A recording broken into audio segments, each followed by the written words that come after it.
calaykum halkan waxaan ku soo bandhigi doonaa habka loo tallaalo geedaha yaryarka ah oo maaragtay beertaada ugu tallaasho waxyaalaha ugu muhiimsan oo inaad hayso laga rabo waxaa ka mid ah inaad saalo ruud ah haysato qato waxa madow waxa waaye saalada xoolaha waxa kalena waa caradii oo godka laga soo bixiyay labadooda isku qas si fiican isugu qas sida markaad isku qasto ciidda iyo saalada godka ku shub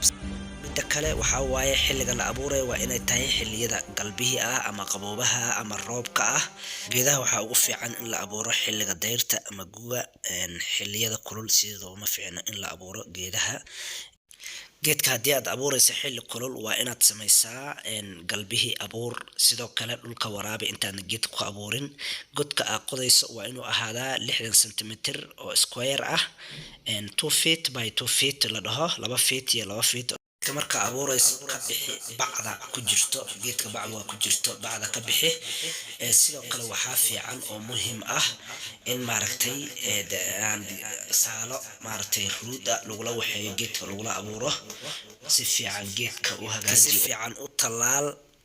ciidda maaragtay si fiican geesaha uga waxee u doog si fiican u doog ciidda si fiican ugu doog kuwa wabiga waxaa la sameeyaa marka waaska loo waxeeyaa waaskada sida leento kala u waxeeyo marka geedka oo saas hadda ninkan u waxeynayo kale loo waxeeyo ciidda carrada si fiican loogu doogo waraabiyo waaskada la waraabiyo waxaa kaloo la sameyn karaa hadda ninkan wuxuu sameynayo kale caws buu ku waxeynayaa si qorraxda geedka looga ilaaliyo oo qorraxda biyaha uga dhooqin anaka waxaa isticmaali karnaa qolofta mooska kale haddii la helayo caleenta qolfaha mooska yaan